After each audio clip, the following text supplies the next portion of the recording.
Hamster combat open হচ্ছে না, টেনশনে পড়ে গেছেন যে এতদিনের পরিশ্রম বৃথা গেল। না ভাই, যতদূর সম্ভব আপনার পরিশ্রম বৃথা যাবে না। ওদের ওয়েবসাইট আপডেট চলতেছে, এই জন্য দেখাচ্ছে web not available, web page not available. তাদের ওয়েবসাইটটা আপডেট চলতেছে, এই কারণে হয়তো বা এরকম দেখাচ্ছে, তবে ঠিক হয়ে যাবে, টেনশনের কোনো কারণ নেই।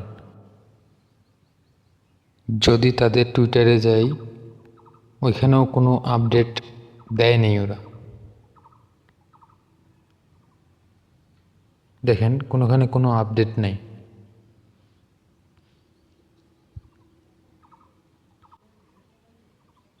কোনোখানেই কোনো আপডেট নেই। দেখেন, ভালো কিছুই আশা করতে পারি আমরা। ধন্যবাদ, চ্যানেলটা সাবস্ক্রাইব করে দিন।